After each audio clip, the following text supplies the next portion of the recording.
નમસ્કાર મારા વહાલા વિદ્યાર્થી મિત્રો, આજે વાત કરીશું ધોરણ 11 વિષય હિન્દી પાઠ નંબર 12 દુઃખ પાઠના સ્વાધ્યાયનું સંપૂર્ણ સોલ્યુશન કરીશું। એ પહેલાં ચેનલની અંદર પ્રથમ વખત આવ્યા છો તો મિત્રો ચેનલને સબસ્ક્રાઈબ કરી તમારા મિત્રો સુધી વિડીયો શેર કરવાનો ભૂલશો નહીં। पाठ नंबर 12 दुख स्वाध्याय के प्रश्न नंबर 1 सही विकल्प चुनकर खाली जगह भरिए। प्रश्न नंबर 1 अपमान और तिरस्कार होने पर मन खाली जगह से भर जाता है तो वितृष्णा से भर जाता है। विद्यार्थी मित्रों, हम उत्तर लिख सकते हैं कि अपमान और तिरस्कार होने पर मन वितृष्णा से भर जाते हैं। प्रश्न नंबर 2 दिलीप चुपचाप खाली जगह की तरह अपने दुख को सहेगा। सहित दिलीप चुपचाप सहित की तरह अपने दुख को सहेगा। प्रश्न नंबर 3 वृक्षों के भीगे पत्ते बिजली के प्रकाश में खाली जगह रहे थे, चमचमा। वृक्षों के भीगे पत्ते बिजली के प्रकाश में चमचमा रहे थे। प्रश्न नंबर 4 स्त्री मैली सी खाली जगह में शरीर लपेटी बैठी थी तो धोती। तो स्त्री मैली सी धोती में शरीर लपेटे बैठी थी। प्रश्न नंबर 5 दिलीप ने खाली जगह फाड़कर फेंक दिया तो पत्र। दिलीप ने पत्र फाड़कर फेंक दिया। प्रश्न नंबर 2 निम्नलिखित प्रश्नों के एक एक वाक्य में उत्तर दीजिए। प्रश्न नंबर 1 हेमा अपनी माँ के घर क्यों चली गई? दिलीप हेमा की सहेली के साथ सिनेमा देख आया, इसीलिए हेमा रूठ गए और अपनी माँ के घर चली गई। प्रश्न नंबर 2 बिजली के लैंप किस भाव से प्रकाश डाल रहे थे? बिजली के लैंप निष्काम और निर्विकार भाव से अपना प्रकाश डाल रहे थे। प्रश्न नंबर 3 दिलीप को समीप खड़ा देख लड़के ने क्या कहा? दिलीप को समीप खड़ा देख लड़के ने कहा एक एक पैसे में एक एक ढेरी। प्रश्न नंबर 4 लड़के की माँ बाबू के यहाँ क्या करती थी? लड़के की माँ बाबू के घर पर चौका बर्तन करती थी। प्रश्न नंबर 3 निम्नलिखित प्रश्नों के 2-3 वाक्य में उत्तर दीजिए। प्रश्न नंबर 1 मनुष्य का मन वितृष्णा से कब भर जाता है?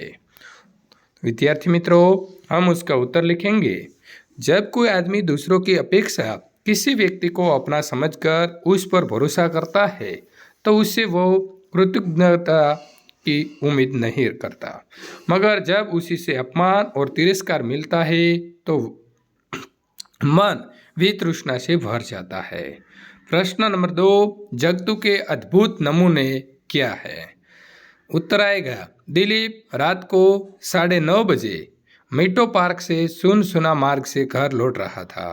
मनुष्य के अभाव की परवाह न करके सड़क के किनारे स्तब्ध खड़े बिजली के लैंपों के प्रकाश में लाखों पतंगे गोल बांध बांध कर नृत्य कर रहे थे। उन्हें देखकर उसे लगा ये जगत के अद्भुत नमूने हैं। प्रश्न नंबर 3 लड़के की माँ को काम से क्यों हटा दिया गया था? लड़के की माँ एक बाबू के यहाँ 250 रुपये प्रति माह पर चौका बर्तन का काम करती थी।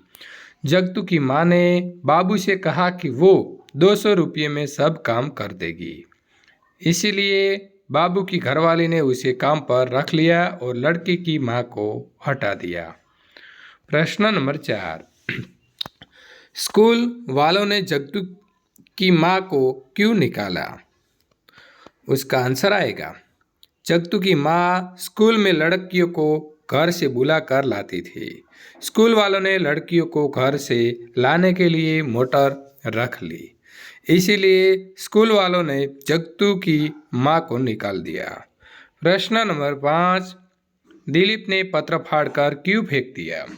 दिलीप ने खोमचे वाले बच्चे के झोपड़े में अपनी आंखों से दुख का प्रतीक रूप से देखा था। उसकी नज़र में सच्चा दुख वही था। उसने सोचा कि काश हेमा उसकी पत्नी ये समझ पाती कि दुख किसे कहते हैं। इस दुख के सामने हेमा का दुख कोई माने नहीं रखता, इसीलिए दिलीप ने पत्र फाड़कर फेंक दिया। प्रश्न नंबर 4 निम्नलिखित प्रश्नों के 5-6 वाक्य में उत्तर दीजिए। प्रश्न नंबर 1, दिलीप के मन में क्षोभ का अंत न रहा, क्यों? तो उत्तर आएगा कि दिलीप ने हेमा को पूरी स्वतंत्रता दी थी। वो उसका बहुत आदर करता था। हेमा के प्रति इसके मन में अत्यंत प्रेम था। इसके बावजूद वो हेमा को संतुष्ट न कर सका। वो हेमा की सहेली के साथ सिनेमा देख आया तो वो दिन भर रूठी रही और दूसरे दिन अपने मायके चली गई। हेमा के ऐसे व्यवहार से खीन होकर दिलीप के क्षोभ का अंत न रहा। प्रश्न नंबर 2, नृत्य करते पतंगे कैसे दिख रहे थे? उत्तर आएगा कि कई घंटों एकांत में रहने के बाद दिलीप घर लौट रहा था। सड़क लगभग सुनसान थी। मनुष्य के अभाव की कुछ भी परवाह न करके लाखों पतंगे बिजली के लैंपों के चारों ओर नृत्य कर रहे थे। प्रत्येक पतंगा एक नक्षत्र की तरह अपने मार्ग पर चक्कर काट रहा था। कोई दाएं, कोई बाएं तो कोई विपरीत गति में चक्कर काट रहा था, पर कोई किसी से टकराता नहीं था। वे उसी तरह दिख रहे थे जैसे तमाम ग्रह, उपग्रह, नक्षत्र आदि बिना आपस में टकराए गति करते हैं। प्रश्न नंबर 3, लड़के की कोठरी कैसी थी? उसका उत्तर आएगा, लड़के की कोठरी की ऊंचाई आदमी की कद जितनी थी। धुआं उगलती मिट्टी के तेल की ढीबरी कोठरी में धुंधला प्रकाश फैला रही थी। एक छोटी चारपाई काली दीवार के सहारे खड़ी थी। इसके पाए से 2 एक मैले कपड़े लटक रहे थे। इस तरह लड़के की कोठरी परिवार की दुर्दशा का करुण चित्र प्रस्तुत कर रही थी। प्रश्न नंबर 4, दिलीप के लिए क्या देखना असंभव था? तो मित्रों उसका उत्तर आएगा कि दिलीप ने लड़के की कोठरी में भीषण गरीबी का दृश्य देखा। माँ स्वयं भूखी रहकर लड़के के 2 सूखी रोटियां खाने को दे रही थी।